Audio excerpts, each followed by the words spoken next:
So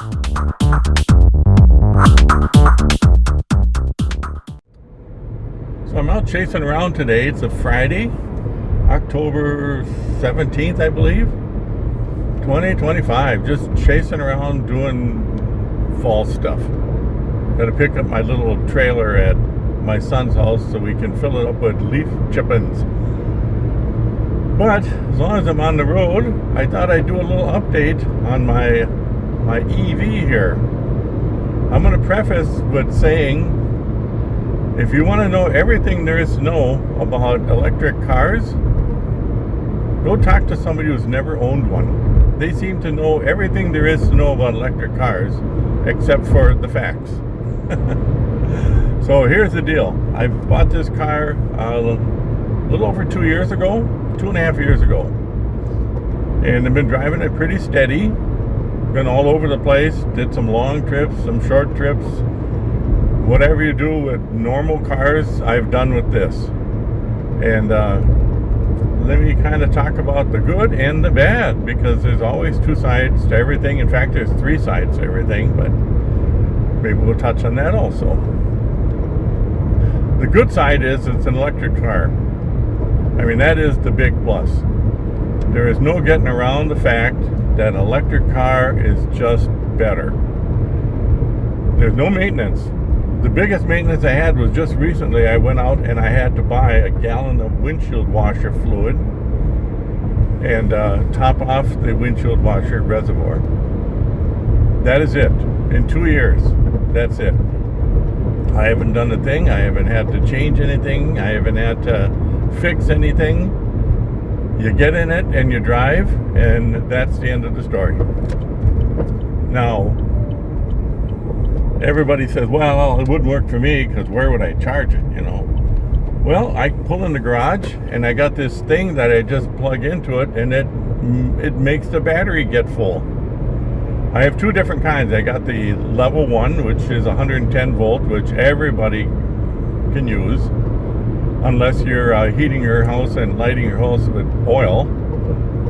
And then there's the level 2, which basically just taps into my dryer wiring from my electric dryer. So that cost me almost $100 to install that. So that's it. The level 2 will charge this car easily in about anywhere from 6 to 8 hours, depending how dead the battery is, I guess. Generally speaking, it's about 5, because we never run them down, past 30%. And the other one might take a couple days, but if you're gone, if you got stuff going and you're not going to drive one of the cars for a couple days, I just plug it into level 1 and just let it trickle charge. It doesn't matter, whatever works out. But that's 99.9% of our charging happens at home. And I keep track of every month's electric bill, and I watch the trend, because electric bills vary from month to month. We're basically trending anywhere between $20 and $30 more than we used to per month. And we used to spend, between my wife and I, anywhere from $150 to $200 a month on fuel. So we're running about 10% of the cost for fuel and 100% cheaper in maintenance. I always change oil every 5,000 miles in all our vehicles. Filters, oil, the whole works, every 5,000 miles. And I haven't changed oil in anything except my motorcycle, which I change once a year, and that's it. And unfortunately, I've been busy and haven't had the interest in riding as much as I used to, so I only put 2 or 3 tanks of gas in my motorcycle. I think this summer I'm gonna have to change that. So anyway, the really good part is you can drive these things for virtually free. The other plus is power, and this thing has got a really tiny motor in it. It's only 200 horse, puts out 240 foot-pounds of torque, something like that. But at stop signs, I mean, without even trying, I just run away from cars. This thing just launches because it builds horsepower instantly, where a gasoline car has to rev up. You know, you start out with almost no torque, and then you gradually increase as the RPMs go up. And diesels are a little bit better in that respect, but nothing's going to beat an electric car for acceleration. No way. You know, like some of the Teslas, the dual motor. My son's got a Mustang E. That thing will pretty much put you in the back seat if you stop on it. Lots of power. You know, the experts that never drove an electric car and don't know anything about it will tell you, wow, you're going to burn through tires. At 45,000 miles, I still have the original factory tires, and it looks like I'm going to get probably 20,000 more out of them, because I can barely tell anywhere. You know, because these things are so heavy, which they are heavier, but they're not as heavy as a lot of the pickup trucks people are driving around. So that's a non-factor. So that's pretty much kerbunked. The other big thing is the batteries. They go bad every other week. There is a Chevy Bolt right now. I've been kind of watching this guy. He's at about 420,000 miles, and he's got the original battery, and it's degraded about 12%. And that's the average for a battery with 300,000 miles on them. Most of the Teslas now are coming back anywhere from 8 to 12% degradation after 300,000 miles. So that's the equivalent of at least 2 engines and maybe 2 or 3 transmissions in the average vehicle, gasoline-powered vehicle. I should know. I've put plenty of engines and transmissions into vehicles I've owned over the years. And I noticed as the cars got newer, the transmission failures, especially transmission failures, got more numerous. So I don't have that anymore. I have a drivetrain that has 4 moving parts. Well, actually 6. Has 6 moving parts. Only 4 of those are subject to any kind of a failure. 4 bearings, that's it. Pretty good when you compare it to a conventional machine that has over 2,000 moving parts. I think the odds of something there going wrong is a little bit better. Other than that, you know, I like everything about the car. It doesn't have all the safety gizmos. It's got the backup camera, but it doesn't have the things that yell at you and beep at you and all that stuff. My wife's car has all that garbage, and I tell you, it drives you nuts. Especially the proximity sensors. If you put on the signal and you're in 4-lane traffic and there's somebody in the other lane, the thing beeps like crazy, and it just drives you nuts, because it's like, well, what's going on here? Is there airplane attack or what? And if someone's behind you, it beeps, and you know, it just beeps like crazy. This doesn't have that. My Chevy Bolt has none of that stuff.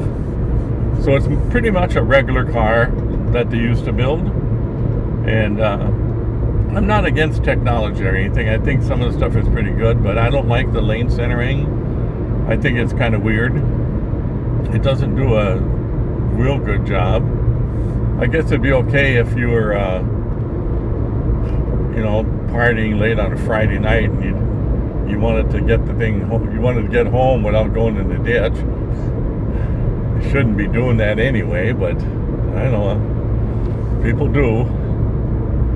So that, you know, that's probably a good thing that I don't have any of that stuff. It makes the car more like driving your car.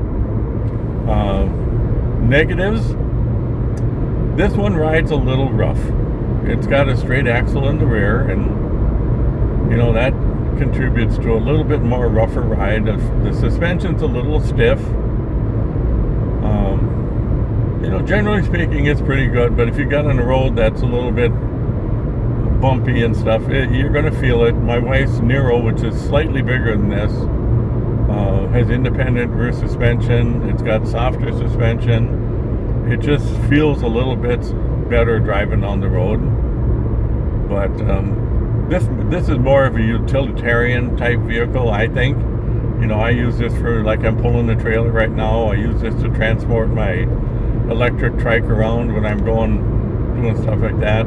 I got a little camper I can pull behind this. So, you know, I use it for that kind of stuff. And it's good in the winter.